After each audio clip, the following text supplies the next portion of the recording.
Hey Oz, what movie we watching this week? Oh, we've got The Marriage of Field of Dreams, the Iranian Revolution, and that part in Forrest Gump where he runs everywhere.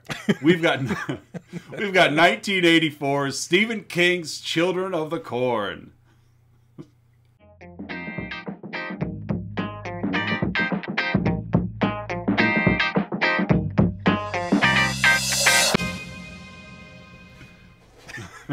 Where he runs everywhere. That part. Oh, hey, listeners and viewers. Welcome back to another week of Let's Talk About Flicks, the weekly podcast where we take a monthly theme, go back and forth, satisfying that theme with movies. I am one of your hosts, Oz. And I am Curtis. And this week we are talking about Stephen King's Children of the Corn. A original short story out of one of his anthologies and turned into a major motion picture starring everyone's favorite Peter Horton. Peter Horton. 30-something's Peter Horton as I was looking into his filmography. Yeah, that's a show I never watched. I knew of it, but I wasn't 30-something, so I couldn't watch it. Yeah, I was like, I don't know, 10-something. Yeah, and that show's granted, late 80s. Right. I still, if I were, I guess you could say lucky, if I were still sitting in the living room when the Discovery Channel changed it over to the Playboy Channel at 7 p.m., occasionally I would catch one of those shows if no one was calling me out. But I was not old enough to watch 30-something. No, you were plenty old enough for Playboy, but not 30-something. Right. That was over your head. Well, I already played with action figures, so I was aware of what plastic looks like in human form. So there you go. What was different with the Playboy Channel?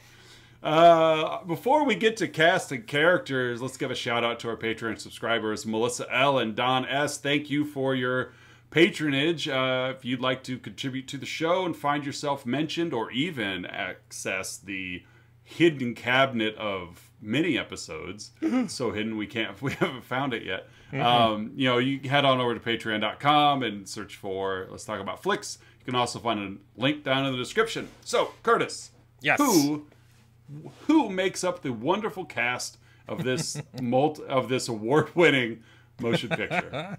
1984's Children of the Corn. I know this movie is near and dear to your heart, Oz. So, as far as the character rundown, there's two leads. They are the adults in the film. So we have, or I guess two of the three technically adults in the film, because we do have another one who's kind of blinking you miss it. But the two leads are they're not married, they're engaged, aren't they? They're engaged. Yeah, they're engaged, yes. Or she's wanting to be engaged because one of the two, because she makes a reference to fear of commitment. That's right. So I think she's seeking engagement and he's not quite there. Hint, hint. Yeah. So Peter Horton. we have Burt, played by 30-something's Peter Horton, and we have Vicky, played by the Terminator saga's Linda Hamilton, a pre-Terminator Linda Hamilton. Same year though, right? Didn't Terminator come out later this year? Yeah. Yep, they both came out in 1984. Yes. So same year as Terminator, but yet an entirely different performance. 1984, also known as the year of Linda Hamilton. It's like on the Chinese calendar. Dominated the box office. There's year of the monkey, year of the rat, year of Linda Hamilton. So next time you're at your favorite Chinese restaurant and you're looking at the placemat, make sure you're looking to see if you were born in the moon cycle of the year of Linda Hamilton. In the year of Sarah Connor. The only surviving Sarah Connor. Yes. We have a character named Deal, played by R.G. Armstrong, who apparently shot everything in one day. It's pretty obvious. Yeah, it's pretty obvious they shot everything in one day. Oh, yeah, that character is something else. Had you told me they filmed this entire movie in one day, I probably would have believed you. Yeah, like, that checks out. Yeah, there's a day scene and a night scene, so you got it all. You got it all in one day. Yeah. We have the two main villain characters. We have Isaac and Malachi. Isaac played by John Franklin and Malachi played by Courtney Gaines. Right. We have some other characters, the two good children in the film. We have Job and Sarah, And we have Right. a couple other named characters who pop up, Rachel and Amos. Yeah. Oh, There's a Joseph in there. That's like, right, Joseph. Yeah. Poor Amos. Yeah. It's his birthday. He was pretty content though. Like, yeah, he was. It's a great gift. It's my birthday. All right, that's about it. That's the characters. That's really Yep. it. You really only need to know the first 5. Not even Yeah. Deal. Really, just Burt, No. Vicky, Isaac, and Malachi, and that's it. Although Deal does show up in my notes, so Yeah. He's there, but he Yeah. doesn't really have to be. But he's there. he really doesn't have to be. He doesn't have to. I think that's okay. Sarge the dog, I think, is more vital to the script than Deal. Yeah, poor Sarge. Poor Sarge. So, all right, Let's get to the plot, Oz. Oh boy, here we go. And what a plot it is. We kick off this 1984 movie in the past of 1980. Oh, rewind. Gatlin, Nebraska. A town very similar to a lot of small towns, especially in central Illinois, where you basically you travel through cornfields, then you have a clearing of cornfields for a town, and then you're back to cornfields. So we've got the town of Gatlin, Nebraska is dealing, unfortunately, with a failed corn crop. Yet I'm sure it's an extremely conservative, very religious townsfolk. Well, based on the AM radio. Yes, all the kids in town are named after biblical figures, and so they are, the townsfolk. This is all told to us through Job's voiceover as he's telling us the story of this infamous day in 1980, where while all the townsfolk are praying for a successful corn harvest, Isaac, age 12, but played by a 24-year-old actor. He is taken a different route, and he's taken all the children to the cornfield to join his 18U cult. And It's like the soccer league. it is. This is the AAU of cult leaders. His 18U cult, because 18-year-olds are that's the last year that you're a child. That's it. And so he's got a different plan. Instead of, maybe trying it, maybe watering our fields more or something on those lines, he's decided, hey, there's a demonic entity out in the fields named He Who Walks Behind the Rows. They should have just called him Voldemort. He's out in there, and you know what? Here's what we're going to do. I've made a pact with He Who Walks Behind the Rows, and if we kill all the adults in town, sacrifice them to He Who Walks Behind the Rows, then we'll have a plentiful corn harvest, because that's what all the children of Gatlin want. Yeah. It's a plentiful corn harvest. They don't want toys or education. No. We need plentiful corn. We need Isaac, the Puritan leader, walking around. I mean, he's walking around in his cult garb. And so, this is the plan. Well, on this infamous day after church, when all the children in town are out in the cornfield and none of the parents seem to care. Except Job and Sarah. Yeah, Sarah is home sick, and apparently she can see the future. She, draws it in crayon as she's got a fever of 104. She has 105. the gift of sight. She does. She is the Shining, basically, in Gatlin. So 18-year-old Malachi leads the revolution to kill all of the over 19-year-old people as human sacrifices in 1980. Keep this in mind. 18-year-old Malachi leads the revolution in 1980. Job and Sarah don't join the cult because, like I said, Sarah was sick and Job is just a huge dweeb. That It reminds me of there's a Simpsons episode where it flashes back to Homer's past, and all the other kids make a club called the No Homers Club. Okay. And he calls them on it. Wait, it says no homers. How come you let in Homer Klumpkin? It says no homers. We can have one. Yeah, that's basically what Job is here. Job's dressed like a little man. He's dressed like a little door-to-door dictionary salesman. Yeah, he's at the cafe with all the adults in town. Apparently, there's only like 19 adults in town. They're all there, and he's getting his milkshake, and Malachi's playing pinball, but everybody's strapping. Everybody's got their favorite, their favorite sharp weapon. They poison the coffee. They wipe out all the adults in town. In just I love how the old lady before she keels over, this is good coffee. like just to remind the viewer that yes, I am consuming coffee. Right. And by the way, I never better because it's poison. I never knew that poisoning caused throat pain. Oh, it does. It does. Because everyone's like, oh, my throat hurts. They just put a lot of sriracha in it. And it just burned as it went down. And these old people just can't take it. They just gargle with some salt water, and they would have been fine. Right, yeah. Or spit it out. I don't know. Yeah. So one of the last images that Sarah is drawing in 1980 is the outside of a motel with a yellow Buick or something sitting in front. As we flash forward 3 years to a hotel with an old yellow Buick sitting out front. Here we meet Dr. Burt and Vicky. Vicky, by the way, is not a professional singer. And it's Burt's, I think it's his birthday. Yeah. Oh, I know. Linda Hamilton. Oh, what a trooper. Yeah. She gave it the old college try. She really did. She tried to sing like a sexy song to Burt, and God, didn't work. Yeah, he shriveled up. Oh, yeah. In more ways than one. Yeah, his Audi went inny. So, but they're on their way to Seattle via Nebraska. Because that's where he's going to start his medical practice, is in Seattle. So we're going to drive cross country, and we're just going to, take the scenic route. So we cut back to Gatlin as Joseph, who was not played by a young Paul Rudd. Although I did trick Jenny into thinking it was. I didn't see, I see that now. I didn't think it at the time, but I could see that. We were watching it, and he said something, and I go, "Oh, you're not going to survive, young Paul Rudd." And Jenny was like, "Is that really Paul Rudd?" I'm like, "No, it's not Paul Rudd. He made his film debut in Halloween 6, not Children of the Corn." And then Children of the Corn breaks into Mac and Me. I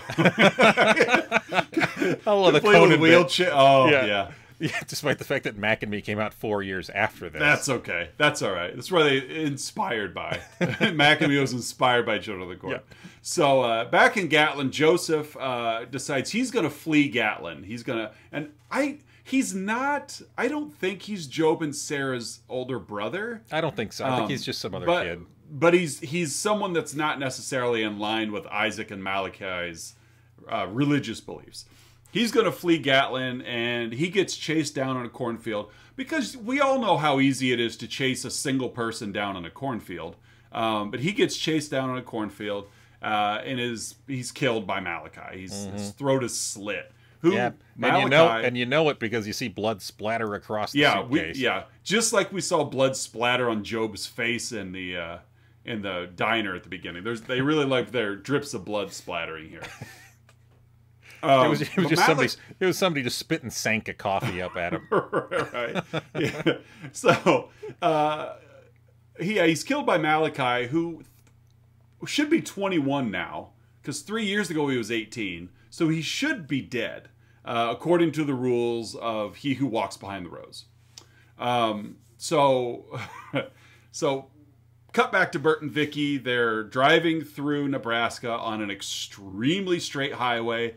Vicky's trying to look at the map to find out where they are. Burt is trying to help her out and this drives me nuts every single time I watch this movie, as we watch Burt look back at the road at least 6 times. He's looking at the map, back at the road, map, because he's driving. Like he's an actor driving a car. He needs to be watching the road. And then out of nowhere, he runs into Joseph, who's standing in the middle of a road on a very straight Nebraskan highway that we just watched Dr. Burt check multiple times instead of looking at the map. So I don't know why he didn't see this dead boy standing in the middle of the road, but he plows him over. I made the comment pre-show that the movie really can't decide if it wants to be graphic or not. So far, all of the murders that we've come witness to have been off screen. All of the people that, well, pretty much all the people that died in the diner were killed off screen. Joseph was killed off screen in the cornfield, and then we watched this car just plow over this kid standing on the road. There was the scene, again, they didn't show it, but of them shoving the diner owner's hand into the slicer. Yeah. But then again, yeah, at the last second, of course, it cuts to like blood splattering. Right. It's like, and I get it, probably for budget restraints. I think the budget was like $800,000 for this movie. Well, and it was supposed to be bigger, but they had to cough up. I just read this morning, $500K to Stephen King at the last second. I did to put his name on it.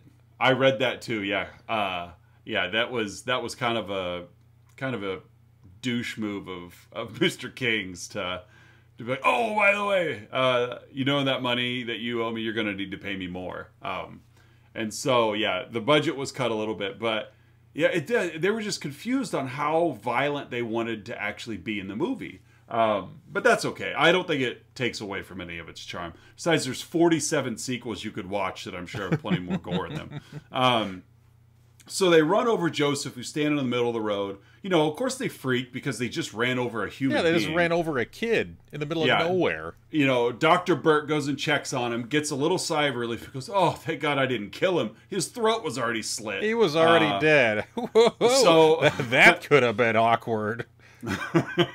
So what do? Dr. Burt, he covers him with a blanket. Linda Hamilton falls asleep. I think she bumped her head in the accident. Oh, that's right. Yeah, she's concussed now. Has a little dream. Burt basically just picks up the dead body in his luggage and just tosses him in the back of the car. Yep, just throws him back there. While Vicky's having a dream. In her dream, which they don't really, you don't know it's a dream. It's a weird dream. Until the 1980s version of a horror film dream where you wake up at the end of the dream and then you realize as an audience member you've been watching a dream. It was just a dream. So she's stumbling out. She can't find Burt anywhere. Malachi has come out of the cornfield, so we think he's going to attack her. He doesn't. She's calling for Burt. She sees the body underneath the blanket, and she's going to go up and check on it for some reason. And, of course, when she gets there, Joseph's corpse sits up, the blanket falls off, and he reaches for it, and that's what startles her awake. I did read, and you probably read in the trivia, too, that Linda Hamilton was told there would be a mannequin under the blanket because of how hot it was. They couldn't, it would violate child labor laws if they had a child out acting in that heat. So they told Linda Hamilton there would be a mannequin under the blanket. So she genuinely thought it was going to be a mannequin. And so when he actually set up, that look of terror on her face was legit. I love it when movies do that behind the scenes. I know they did it in Alien. They didn't tell anybody about the chest burster scene. And then, so I love that just genuine reaction look on things. But I thought that was a fun little piece of trivia there. Traumatizing an actor for an extra scare. Right. Well, it's not like the the production crew went all like Stanley Kubrick on The Shining here. So Linda, ha, she got scared by a dead kid. She wakes up. Dr. Burt, who has now let his concussed girlfriend fall asleep in the car. Which back in the 80s you weren't supposed to let concussed people fall asleep. But he was tending to this dead body. So they load him up in the trunk and off they go. Well, we got to go find help. So I've gotten my notes the rest of the time. B and V. I got tired of typing Burt and Vicky. So Burt and Vicky, they're searching for a phone and they come across Deal's gas station. Deal has been allowed to live by the children of Gatlin. Yep, the one adult that's gotten to keep his life. Yes, because he has gasoline that they need. I don't know why they need it. Did they ever show them using gasoline? No, they never show them using gasoline. Isaac gets mad at Malachi because you broke the pack. How are we supposed to get our gasoline now? Nobody's driving a car. I don't know why they need it. There's no generators. They're probably all huffing gas. Probably. That would explain a lot. So it would explain quite a bit. So they come across Deal's station. I don't have any gas. You can't use my bathroom unless you buy gas. And you can't do that. So he's trying to steer Burt and Vicky away from Gatlin. Trying to tell them, hey, you know what? The next stop is just 19 miles down the road. You'll make it in no time. Well, what about Gatlin? Oh, you don't want to go to Gatlin. So Burt and Vicky head off, and this labyrinth of Nebraska. Yeah, it's an odd drive for them. I mean, I can understand, and it's almost charming in a way that the kids they've put up like directional signs to Gatlin, like at every intersection. Gatlin, 2 miles this way. You know, it's like, that's kind of cute and very childish to be like, clearly you're not going to make it to Gatlin by going on those roads because you're going, you know, a different direction. So it's kind of cute for them to, you know, almost like a kid putting up a lemonade, you know, like a lemonade stand sign, but only in their front yard. Like if you don't promote, how are you supposed to get the, you know, the customers? So it's kind of cute in that regard. But boy, for an intellectual person like Dr. Burt is, like, at what point he gets so lost they're driving through cornfields? Yeah, he literally ends up on a... At one point, they're on a dirt road, and then at another point, he's literally in a cornfield. Yes, they're between rows of a cornfield. Like, how did you take such a... Like, you were on a paved highway, and you turned off to go find a town. Well, I will say... Cornfield road. Vicky was the one looking at the map. That's true. That's true. So, I mean, he could pin that on Vicky, and he was probably still disoriented from her singing earlier. Probably. That's why he was like, "Hey, you have a concussion. Please go to sleep." I can't take your sexy singing anymore. There's Seriously, stop, Vicky. There's a reason why I haven't committed to you just yet. I keep you around because you are attractive, but you can't sing and you can't read a map, so you're no use for me on this cross-country trip to Seattle. So while they're out driving around, Malachi shows up. Kind of a cool thing because you could tell it wasn't CGI, but it was still kind of film trickery.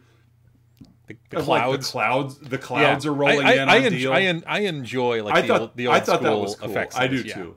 Kind of because it's not practical, but it's still physical. Yeah, you know that they were splicing film, and I like that touch. So the storm clouds are rolling in on Deal. You know, it's just you could tell that he who walks behind the rose is not happy with the arrangement. Supernatural is angry, right?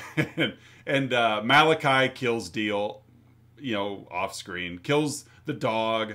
Come on, man. Why did they have to kill Sarge? Well, I read that they originally were going to show Sarge's dead body under the hood of that truck. Yeah, like his head was there or something. Right, but they just went with a bloody kerchief instead. But you know, so they've killed the last remaining adult. Dio couldn't figure out how to get away. I mean, it's like all of this like child cult just seems to be Gatlin, Nebraska, and. Why? I mean, Dio could have left. He had a vehicle. What? Why was he working on a truck? There's been no adults through there in like 3 years. He's probably been working on that truck for 3 years. That was his only way out. That's his decoy to you know when people stop by. And he couldn't use his phone because he had to buy gas first, and he was out of gas. That's true. I'm out of gas. It's this. The rule is you got to buy gas. Oh, the old Gatlin pickle. So Burt and Vicky are lost. They end up back at Deal's station. And that's when Burt's like, you know what? Forget whatever town we were going to. Let's just go to Gatlin. So they roll into Gatlin. It's kind of a cool scene because the town seems abandoned. Everywhere Burt and Vicky look, but we see the kids. It kind of gave me the vibe of that part of Sin City where... what I can't think of the character, but he rolls into the part of town where like the prostitutes run the town. Oh yeah. And so they're all like on the rooftops and like so we see them, but they don't see them. Well, and some like the first person shots of like kids like peeking out from behind buildings and like looking through windows. I enjoyed that too. Yeah, so it's just very predatory, which falls right in line with like 80s horror. Like every viewpoint of Friday the 13th movies is pretty much that perspective. You know, as you said, Friday the 13th, I had the right, exactly. Especially the first one, you know, where it's not, you know, where our killer is not who we think it is. In case we cover that movie, I don't want to give spoiler alerts away for because this podcast doesn't spoil anything ever. Well, we only spoil the movie we're talking about. I don't want to spoil a future movie. I'll spoil it then. The monkey lives in King Kong. Right. Yeah. the boat does not sink at the end of Titanic. Yeah. So the town seems abandoned. Burt and Vicky, they find a house. They find Sarah alone in the house. Sarah, who has not aged in 3 years. No, none of the children have aged in 3 years. None of them have. And so Vicky decides she's going to stay with Sarah and Burt. I've got B in my notes. First lost his track of his name because it matters so much. Yeah. He's such a pivotal character in this so pivotal Burt decides, Burt's going to search the town. So, we catch Burt he's going through town. He checks out the school. He checks out the police station. There's corn stalks everywhere for some reason. Of course, no one to be found. Malachi and his followers, in your beautifully shot, low hanging camera angled slightly up as like Malachi's right leg steps into view and then his machete drops into view. Like, it's just this very 80s era like horror shot of like, oh, another establishing shot of the house. Oh no, the killer's here. They capture Vicky. They're gonna sacrifice her to He Who Walks Behind the Rose. They place her on a corn cross out in the cornfield, and she's across from the policeman, who the blue man, like as if they don't. Right, like none of these children, who of course 3 years ago were 18 or younger, nobody knew who the cop was. Like the blue man, like he's a police officer. He's because he's just a skeleton in a police outfit. Yeah, he was probably auditioning for Blue Man Group. He probably was. You could see it behind him on the ground. There's those like PVC. There's some PVC tubes that he was probably playing at some point. Yeah, boom, boom, boom, boom, boom, boom, boom, boom, boom. He had a lot of spatula paddles. So his mouth was crammed with marshmallows too. So we cut back to Burt, who now Vicky's captured. Burt enters a church, and he interrupts Amos's 19th birthday party. It's my birthday. complete with carving a pentagram into his chest and blood drinking. Rachel. Although I will say that speaking of blood drinking, that they made like a bowl out of corn, out of like corn husks. That was a good craft project. So like that would have in their spare time. These are some like crafty kids. So like arts and crafts hour goes a long way. It's 4-H. It's the 4-H group in Gatlin. That was clearly a blue medal right there, or blue ribbon right there. Yeah, they won the county contest for that corn husk bowl. The corn bowl. So Amos is like, I'm 19 now. It's my turn. I'm going to be sacrificed. Well, he's so happy about it. Yeah, he's excited. He's looking forward to it. Yeah, he's like, I'm an adult now. It's my turn. I get to go. And Rachel is. She's on board. Rachel's his girlfriend, who really serves no purpose. Yeah, she's like mini cult leader. Yeah, she's like, she's a like straight disciple of a lieutenant. Yeah, she's lieutenant cult leader. So Burt shows up, and he's just like, "Hey kids, this is stupid. Like, you shouldn't carve things into your own chest and drink blood. You shouldn't do that." And, well, he's talking to him like an adult would. Right, and how dare you? So Rachel's like, take this, man, and like stabs him in the gut with, I'm guessing, a knife made of corn. Yeah. It was just a corn stalk. They're sharp. It was a corn leaf. She stabs him in the gut with the corn leaf. Allergy. Yeah, the guy's allergic to ethanol. Well, I think she gets him kind of in like the upper chest, because for the rest of the movie, he's favoring his right arm. Oh, okay. Fair enough. So she stabs him in the torso somewhere. Yeah. And then Malachi and crew chase him because Burt is fast. Yeah, he is. Like he is. He can run, man. Yeah. My guess is the auditions for this movie were just a 40-yard dash. Yeah. They held these at the NFL Combine. Let's see your shuttle run. Right. Yeah, Peter Horton actually was like a third-round projected draft pick. It was like a place kicker, but he had a sweet 40, so you could have started Children of the Corn. I'm trying to think of some other like NFL draft like buzz things. Like he's got great burst off the line. He's got a big catch radius. Yeah, his intangibles. He's got so many intangibles. Knows how to high point the ball. And as a doctor, he scored really high on the Wonderlic test. So Wonderlic. all signs point to Peter Horton surviving this. Yeah. As he's been stabbed. Yeah. Gets drafted by the old Baltimore Colts. Exactly. Right. So and ironically though, he's a graduate. He was a Cornhusker for Nebraska. That's the he was. He graduated University of Nebraska. So runs a great option. As he's been stabbed in the chest, he takes off at a dead sprint out of this church so fast that these 18-year-old kids can't chase him down. Malachi, who's 21, by the way. And Job of all people, the dweeb from before, who also has not aged, he rescues him and takes him into hiding with he and Sarah. And this is where Burt learns that Vicky's been captured and was going to be sacrificed to he who walks behind the rose. Isaac, we cut back. Isaac is furious with Malachi for killing Deal because, you've broken our pact. Where are we supposed to get our gasoline now? We are young and stupid. We cannot run a gas pump. Where Malachi, in his gigantic mouth, is like, we have enough gas. We don't need him. Your Malachi sounds like very Schwarzenegger. It did come out a little Schwarzenegger-ish, so I apologize for that. Those of you tuning into Children of the Corn thinking Arnold Schwarzenegger is playing Malachi, it is not true. It's Courtney Gaines, nephew of Chip and Joanna Gaines of Magnolia fame. May not be true, but or but Chris, you heard it here first. Or was it Chris Gaines, the alter ego of Garth Brooks? It might be the same person. Yeah, it could be. It's Chris Gaines' younger brother, Courtney. Malachi, who's also an alter ego of Garth Brooks. Right. Everybody's an alter ego of Garth Brooks. The movie Identity with John Cusack is a Garth Brooks biopic. Have you been watching Moon Knight on Disney Plus? I have not. We don't have Disney Plus. Oh, there's different. It's the 5-second version is a superhero with dissociative identity disorder. Okay, so Garth Brooks. Yeah, so Garth Brooks, a la Identity with John Cusack. Right. Do they play a lot of Thunder Road? Oh, and I got Friends in Low Places.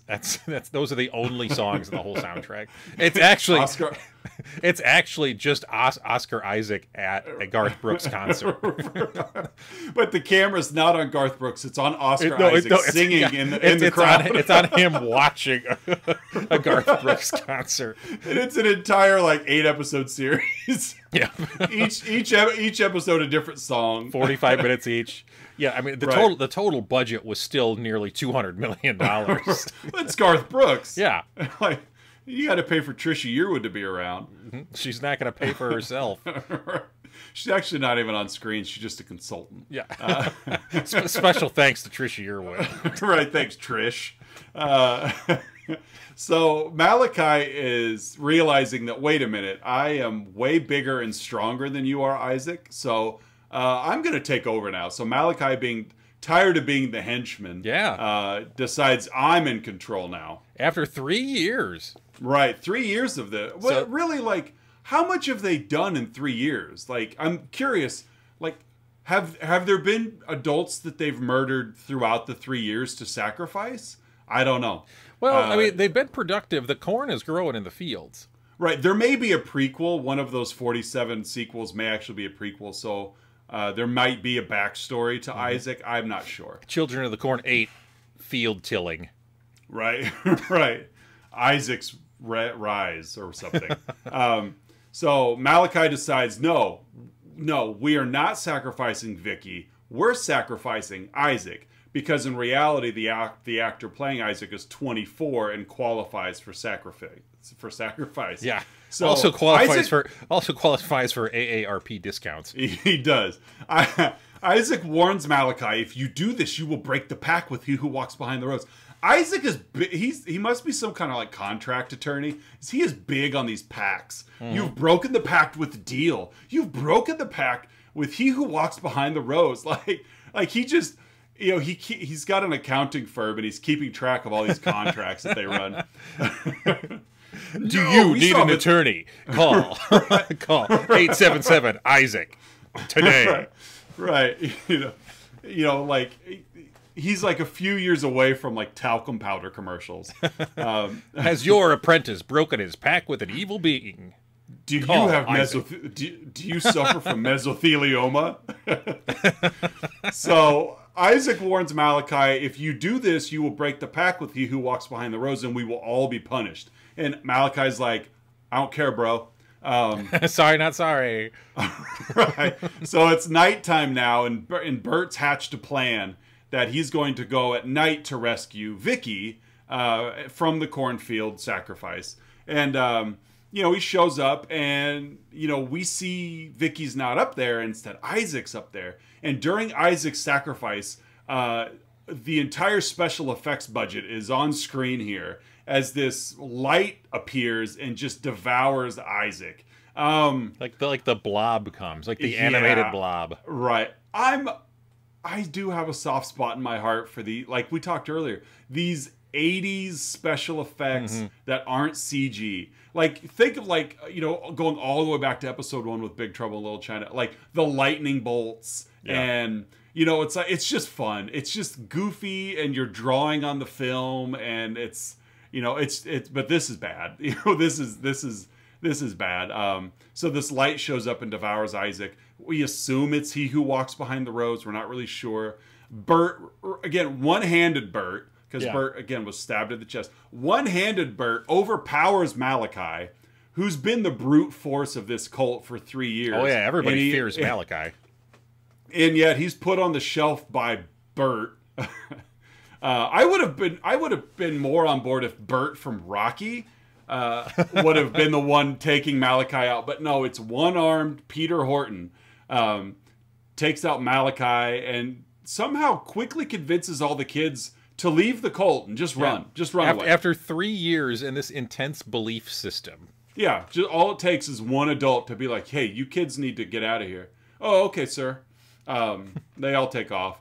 Isaac reappears. Oh, yeah. And now Isaac's not in good shape now.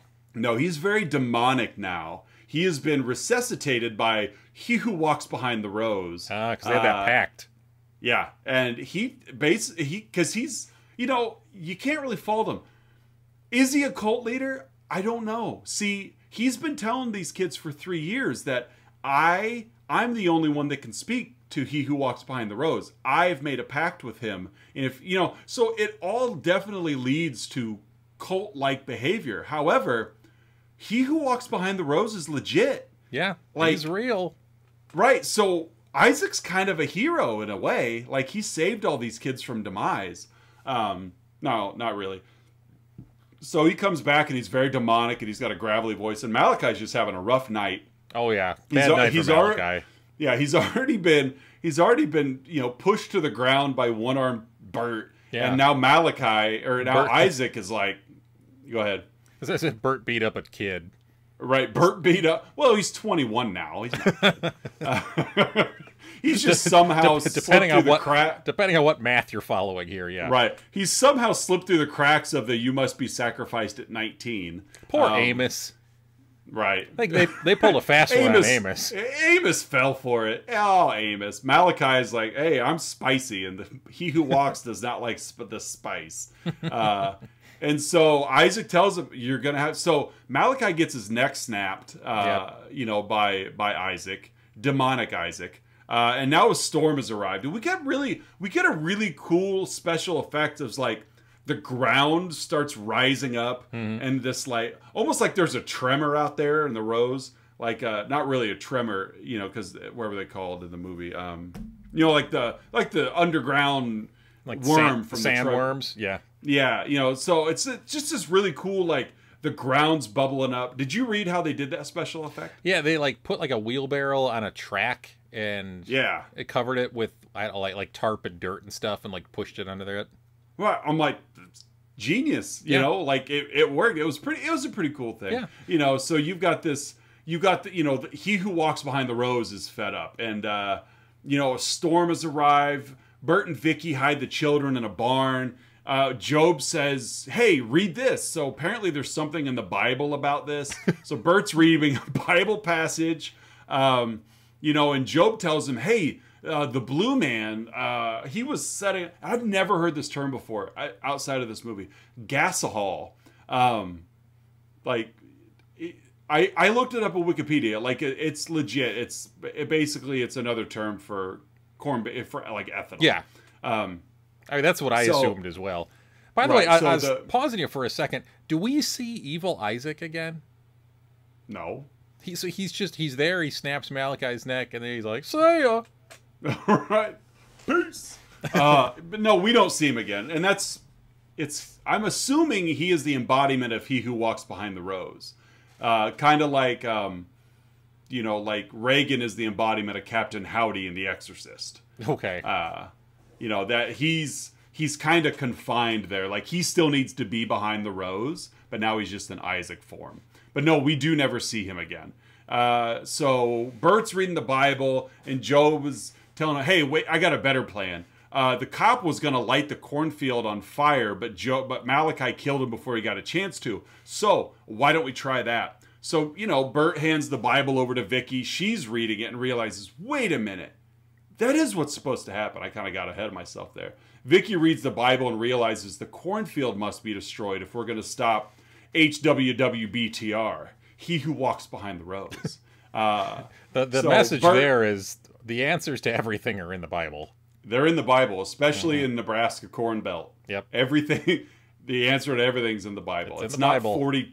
Douglas Adams says the answer to everything is 42, but not in the Bible, not in the Corn Belt. Well, he probably meant like Matthew 42. Right, Psalm 42. Yeah. So Burt somehow sprays the entire cornfield with gasoline, and then tosses a Molotov cocktail into the field, which destroys the field and destroys the demon. He tosses it twice because the first time it doesn't break, and then Job runs. He grabs it. Yeah. Brings it back to him. Try again. Yeah. I forgot about the second throw. Peter Horton, who was like taking out a whole town full of kids, can't throw a bottle to break. Yeah, and nor can he retrieve the bottle himself.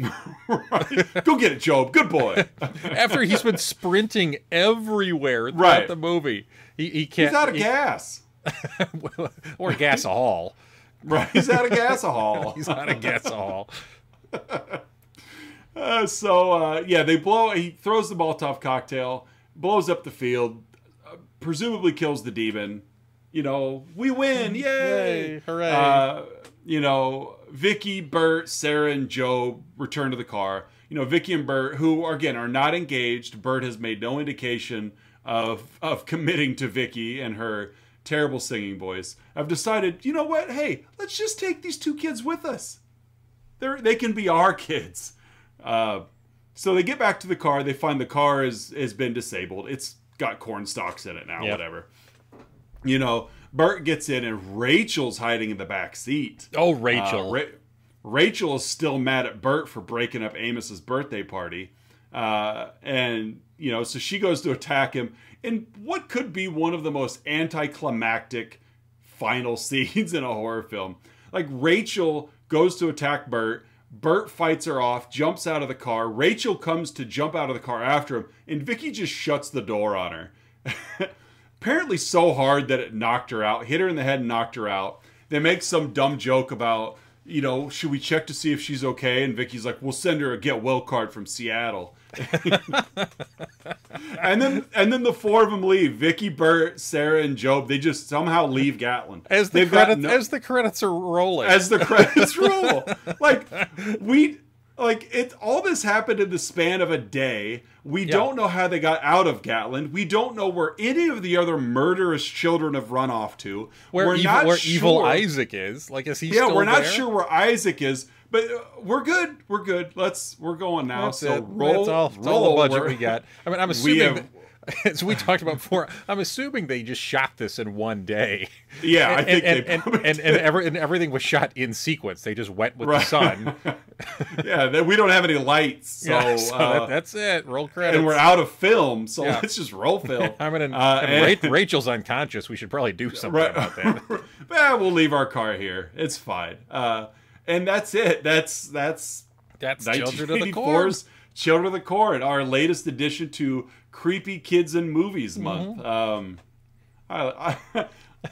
It's just such a guilty pleasure. I love an 80s horror film. Yeah. And I definitely love an 80s horror film of this ilk.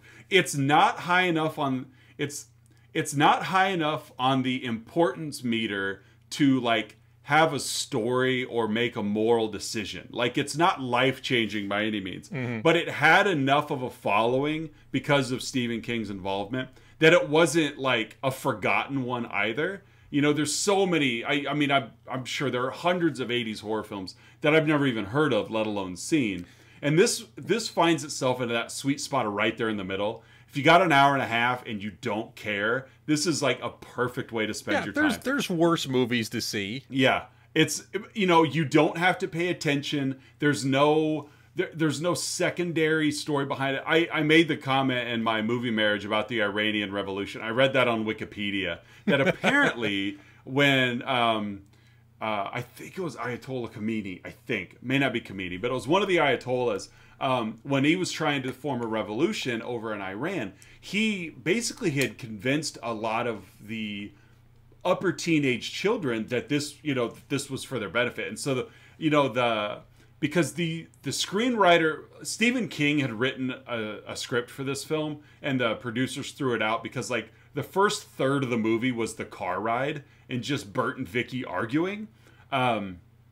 You know, I guess to establish why they aren't committed yet, and yet, of course, going through all this emotional turmoil, they're going to end up together on the other side.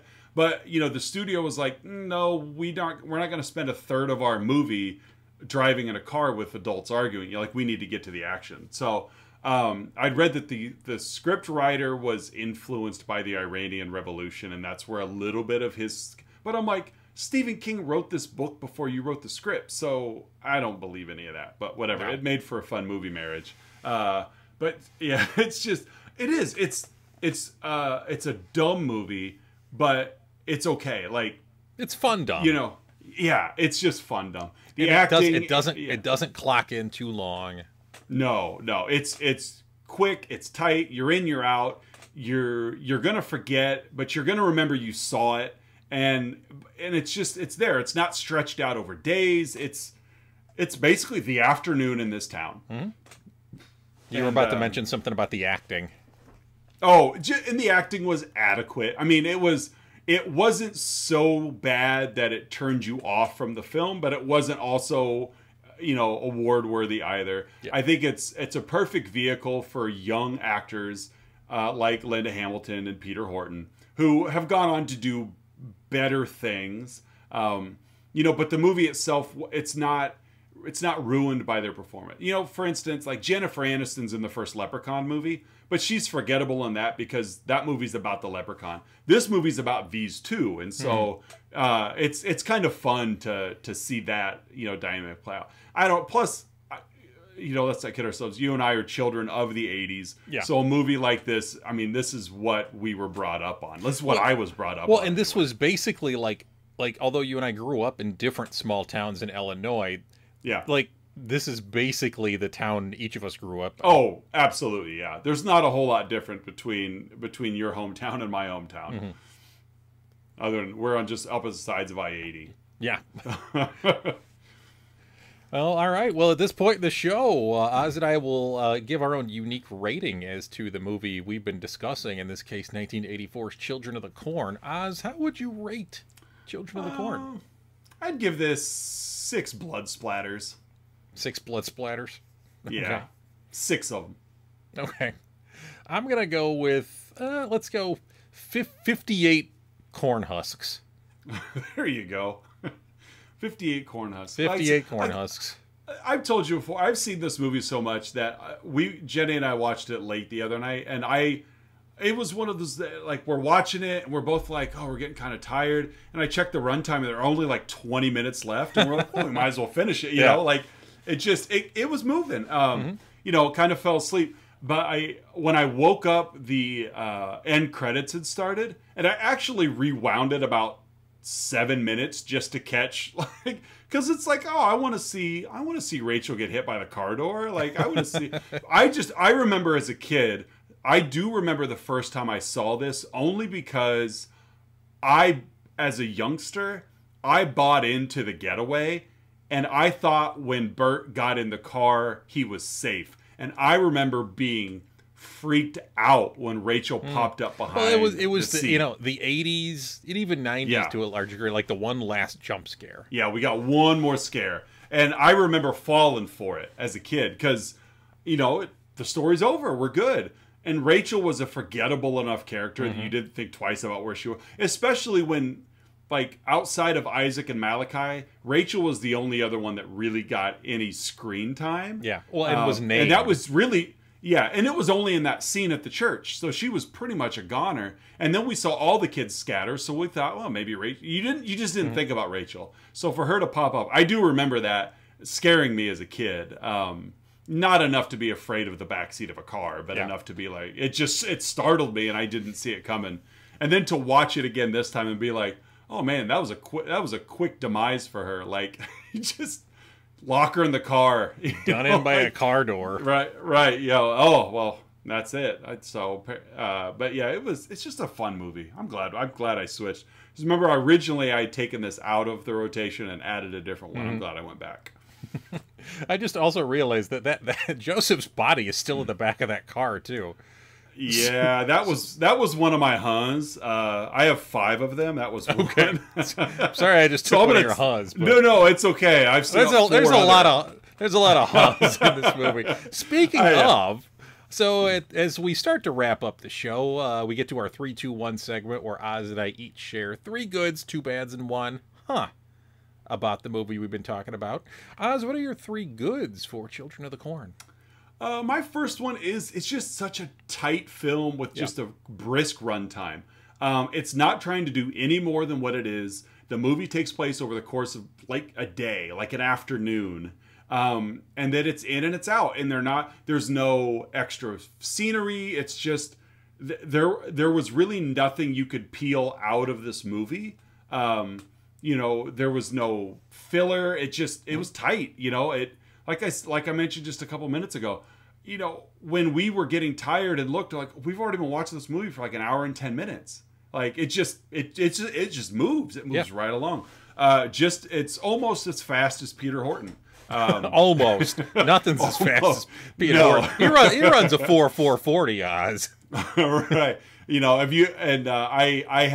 I would have think that if DC would have launched their TV show and movie line in the 80s, Peter Horton would have been the Flash. Oh, yeah. They wouldn't have had to use any special effects either. It would have been believable. The special effects would have been in the physical ability to keep the camera on pace with Peter Horton. Yeah. They didn't have the technology to keep the camera up with Peter Horton. Yeah. The special effects are, how can we speed Peter Horton up from his jog? Because when he runs, he's faster than our vehicle. or it could be, how do we slow Peter Horton down? Right. That's our special effect. Because the camera shutter is just not keeping up. When you watch him sprinting, that's actually slow-mo Peter Horton. So that's my first good. It's just how tight the film is. Like, it's just, you're in, you're out. Yep. My second one is... Malachi is the ultimate creepy kid. Yeah, he is. You know, Courtney Gaines' performance in here is, I'm not going to call it legendary, but it's memorable. Yes. Yeah, you could argue he's made a career out of that. Mm-hmm. You know, he's a fine actor. I love his role in The Burbs. You know, where he's just... Well, I'm sure at some point on our quest to 20,000. The road to 20,000. But yeah, his performance, and I even read that in his audition, he came into audition and he pulled out a knife and took like one of the production's assistants hostage. And that was part of his audition. Is that's what he wanted to do, is just scare them. And I guess his performance, even made his parents very unsettled, because that's not the Courtney that they knew. So kudos to Courtney Gaines and his Malachi performance. I think out of everything in this movie that has stood the test of time in a pop culture way, it's probably Malachi. Oh, I couldn't agree more. And just his delivery of Outlander, we have your woman. Right, with his Mick Jagger, Steven Tyler mouth. Like, it's like... Is his mouth open, or did he swallow a bullhorn? Like, he got one of those dog cones you put around an injured dog's neck stuck in his mouth. Right. It's like he's an orthodontist dream. Like open wide. Oh my goodness. We could go arms deep in here. You know, Malachi as a creepy character is definitely one of my goods. And my third is I love just the crazy rules of horror film, especially in the 80s. Like this movie has a psychic little sister, demons that live in the corn. Apparently, these children have survived for 3 years and no one's investigated. Dogs that can read wrench sizes. Deal's tuning up the car, and he calls for a different size wrench, and then Sarge brings over the right one. Like I was like, oh, only in an '80s movie would you have a dog that that can read the size of a wrench measurement and tell the difference between standard and metrics. Right. So those are my three goods. The crazy rule of horror films is being my third. What about you? What are your three? My three goods. I'm gonna start with. I love all the little first person shots in this movie. And you used a great word to describe it earlier, like predatory, like the first person shot of Malachi watching them from the edge of the corn near the beginning. You know, the first person shots of them kind of stalking Peter Horton's Burt character, you know, as he's making his way through town. Like you're literally seeing through their eyes and kind of how they perceive things and just how creepy they are, to again reference our monthly theme here. But it's just fun little ads, and it made this movie extra watchable. And it's so, like, from a filmmaker perspective, it's so simple to do. You literally just put the camera where you want, you know, like, you don't even, like, you show one shot of Malachi standing in the corn and then put the camera where he's at, and you're going to sell the audience every time, you know? And so it's just such a simple technique that is effective, especially in a horror film. Yeah. My second good is, and this is going to come up next week with our movie next week as well. But the like music that has like chanting or like kids singing, like I love it. Yeah, just a chorus of children. Yeah. And Poltergeist has it. Yeah. Poltergeist has it too, only in a much more lullaby form, which is still super creepy. But yeah, it was huge in the 80s. Oh, yeah. Let's get kids chanting on our soundtrack for this horror film. It's cliche. It's cliche now it is. But it's great, though. It works so well in just a kitschy kind of way. For this movie. It definitely comes in next week for sure. Yeah, that's an understatement for next week's. And then my last one is the physicality of Peter Horton's acting. Whether it's showing off his sprinter speed out of the blocks, or him running at full speed. There was that scene where he tripped over something. Mm-hmm. Oh, he bit it. And he took a header, like an intentional header, and. Like, and then along with it, Peter Horton's dead arm acting, because the scene in the church where Rachel stabs him kind of in the upper torso on his right side, so he's kind of got his right arm pinned against himself for the rest of the movie. And I will say he's consistent about it. So he is. So, like you see all the time in like movie goofs.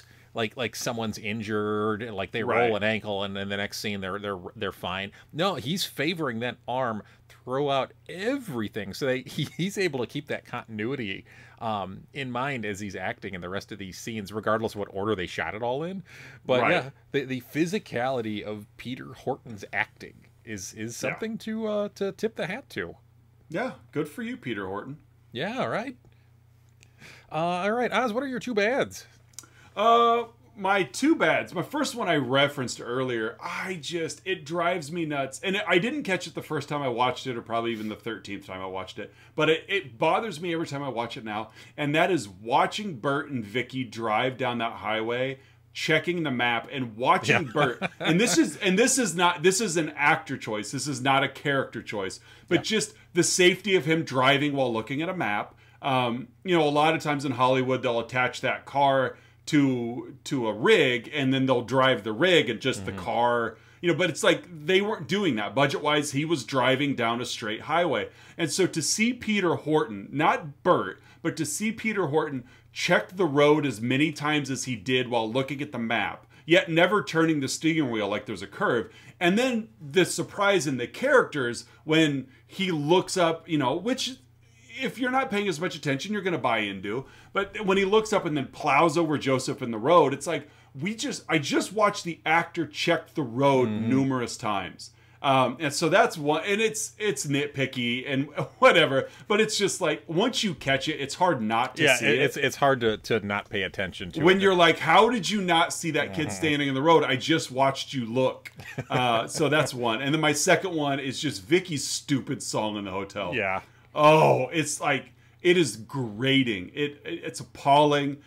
Kudos to Limbo Hamilton for selling it as well as she did. But you're right, she was trying, but well, she tried. She tried. She tried. But she got in, and you're right. It was supposed to be like, I'm gonna sing this sexy little song for my man, and it's like it was an awful song to begin with, and then her rendition of it is even worse. And so it was bad. It was bad. Those are my two bads. How about you? Yeah. My two bads are, first of all, everything about the Deal character. Like, why? Like, the character had no purpose whatsoever. And R.G. Armstrong's, his version of the character was just so over the top and, like, hammy and just didn't fit with the rest of the movie at all. Like the whole character basically just existed to drive a wedge between Isaac and Malachi. And... yeah. Like, that's really the only purpose that he did. And it was like another adult for Burt and Vicky to talk to, and it kind of led them to Gatlin, but they would have ended up in Gatlin anyways. So, like... right, that's... all the roadsides pointed to Gatlin.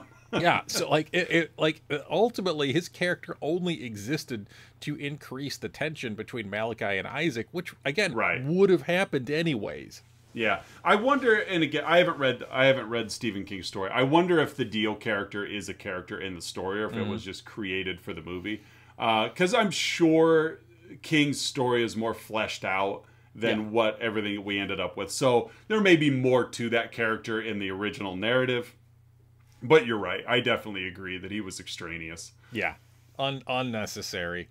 And my other bad is something we didn't mention earlier was, as they're flipping on the radio earlier in the film, they keep coming across these, like, you know, these like Great Plains kind of holy roller preachers. Yeah, like, you televangel. Yeah, like the late 70s and 80s was, you know, like televangelism was just a huge thing, and it was kind of like that, just like the radio version of it. And Burt, you just wanted nothing to do with it. You could tell he had this disdain for these televangelists, and you kind of get the idea that Burt isn't too big on organized religion. Right. And so my bad here is that how quickly at the end where they come across the Bible passage, he's like, how quickly he accepts the supernatural. I'm like, oh, well, at this Bible verse, I mean, it says it all. So like he takes his direction from the thing he doesn't believe in. Right. I think you've given more thought to this film than even the filmmakers gave. Like, you pulled something from the beginning of the movie and tied it to something at the end? I know, right? Yeah, and that doesn't. Yeah, that doesn't necessarily go as far to see that Burt's been converted, but I think what he's seen play out before him is like, whew, power of religion. Yeah, but like, he's a man of science. He's a doctor. Yeah, absolutely. And then, okay, well, we got to do what the Bible says, and then everyone will be saved. Right. So, okay.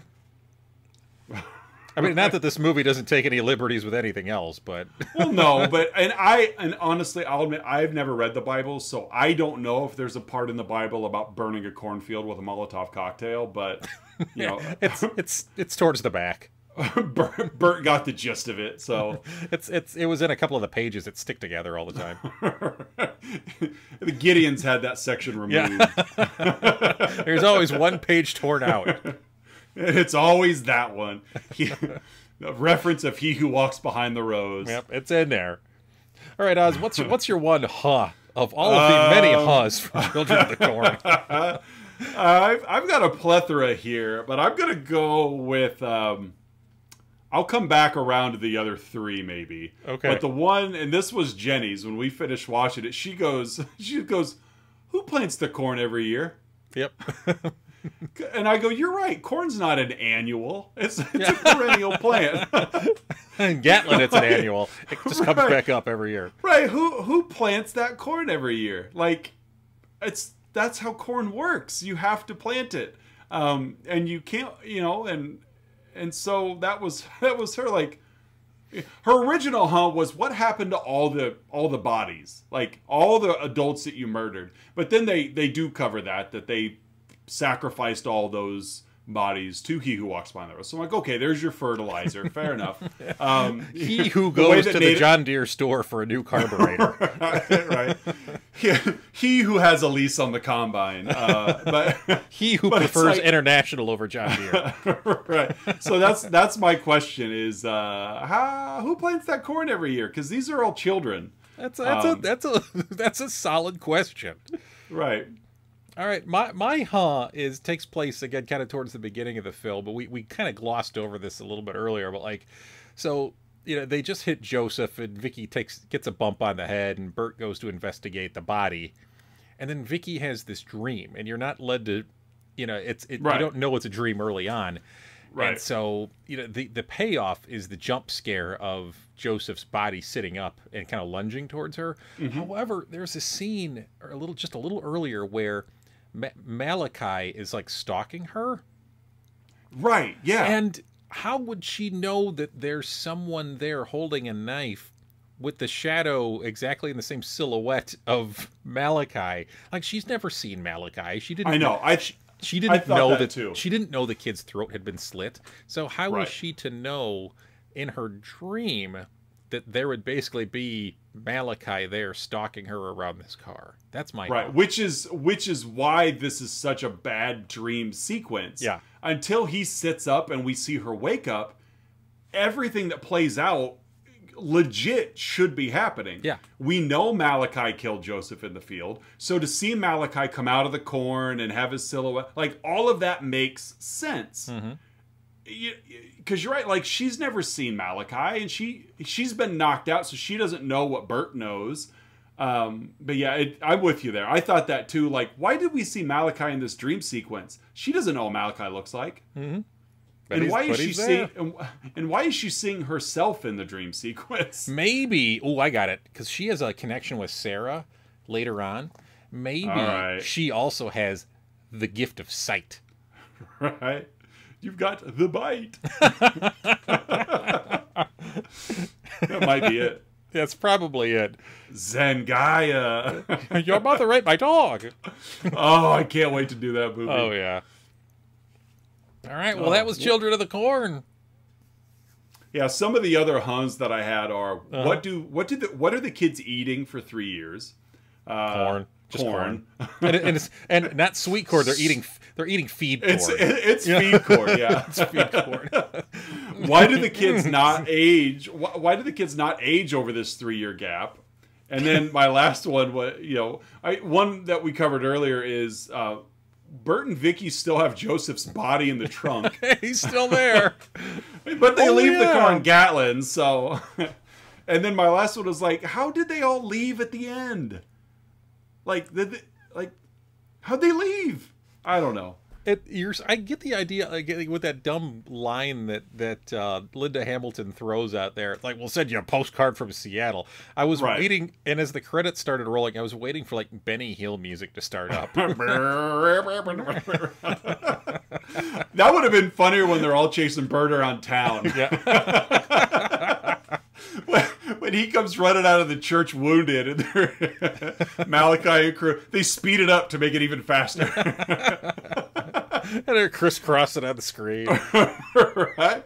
They end up running into each other at one point. They're checking different doors like Scooby-Doo. There's a British police officer there for some reason. Yeah, his pants fall down. Like, it's all good. He's the blue man. Yeah, there you go. But yeah, you're right. That's Children of the Corn. Yep. Week 3 of creepy kids in film. Mm-hmm. This movie's just fun. It's not good, and it's not supposed to be good. You're not supposed to think about it like I clearly did. No, right? No, but that's the fun of it. Is like it quickly crumbles into a million pieces the moment you start giving it any thought. Yeah. Like, you know, I have more Huns than I do goods. Like, and that's just because it's like so many unanswered questions. But that's what movies like this are for. You just watch them. You suspend your disbelief and just watch and enjoy. Yeah, you just watch them, and if you start picking it apart, then you're a jerk, because that's not what this movie is for. Not that you picked it apart, because I mean that's our job, but you know, like, to be like, you know, to end the movie and sitting there all like angry, like, what's wrong? Oh, one of those kids been eating for 3 years. And, you know, it's like, shut up, like, just enjoy the movie. You know, enjoy an afternoon with Burt and Vicky. Like, that's as much as they enjoyed it. Right, they had a blast. Well, they got 2 kids out of the deal. Yeah, they did. In fact, there's another is that they're pretty much committed to legally adopting them. Right, but on the bright side, there's no diapers to change. So, and you know, those kids have definitely, you know, they've stepped up. Like if you're going to be adopted by anybody, it's gonna, you know, good for you guys. A doctor headed out to Seattle, like, and you know, and his talented girlfriend. Who's got a future in the performing arts as well. The songstress, Vicky, voluptuous Vicky. But yeah, that's like I said, that's Children of the Corn week 3. What do we have next week? Next week we have I would argue the penultimate creepy kid in movies. Oh yeah, the 1976's Richard Donner film, The Omen. Yeah, Gregory Peck. Oh yeah. Oh, he is a handsome man, that Gregory Peck. He is. This is a great film. I mean, it's, you know, for the entire, you know, suspend your belief to watch Children of the Corn. Like, The Omen, like you said, it's a thinking cap kind of movie. Like, it's okay to analyze everything in The Omen, because Richard Donner probably paid a little more attention to what he was making. Detail than Children of the Corn. Right. They weren't leaving it up to Peter Horton to remember your arms hurt. Like, Peter Horton's probably like, probably remember. That really pulled the movie together. Peter Horton's dead arm acting. Yeah. He probably at some point like, I should probably remember my arms hurt, because I don't think anybody else remembers. I remembered Peter Horton. Yeah, thank you, Peter Horton. So, but yeah, I do. The Omen is one I've not seen as many times as Children of the Corn. But it's still a great one. You're right. I feel if Children of the Corn is our creepy kids in movies, I think The Omen is our creepy kid in a movie. Singular. For sure. The Exorcist, you may notice, listeners, has been left out of this month. Personally, I've left it out because I feel Reagan is a victim and not a creepy kid in the Exorcist movies, so I don't view her necessarily as categorically satisfactory for what we're going for. Whereas I think the other kids that we've covered this month have at least been really like human embodiment, really. Of their own volition. Yeah, you know, I really think so. And so that's why they've been left out. So sorry for all you people hoping that we were going to cover The Exorcist. We're not. But that's okay. So we, you know, our typical like, subscribe, comment, review, share with your friends. You know, all those things that you do. You can find us on your favorite podcast app. You can catch us on social media, Facebook, Twitter, Instagram. I got to get better at posting on Instagram. At least a reminder of what we've got coming up. Because I share when we release an episode, but I always share like the cover art that I use for YouTube. I think it'd be, you know, getting into some more of the finding, like, I like to find the fan art of the movies that we're doing. Like last week's The Bad Seed, and I found like the fan art of her yelling at Leroy to give the shoes back, and it just like somebody drew it in Microsoft Paint. Yeah. You know, and I did some of that way back at the beginning of John Carpenter month. You know, finding some of the fan art. I just got to get back to doing that because I think our two or three followers on Instagram really like it. And so, but that's really it. You know, we're wrapping up yet another month. This is episode 25. 25. Next week when we cover the Omen, that'll be our half year episode. Our 6-month episode. 6 months of greatness. Yes, we've got another great month coming up in May. Very excited for May. Yeah. My daughter is very excited for June. You know, and then like we talked that we've got kind of a, you know, I don't remember, I know what we've got going on, but I don't remember the order, but you know, we might need to revisit we can reshuffle. Yeah, do some reshuffling. I think not necessarily, you know, essential, but could be fun. I think we've uncovered some themes that could be fun moving forward. And so, but that's it for another week of Let's Talk About Flicks. I am one of your hosts, Oz. And I'm... And we will catch you next week. Take care.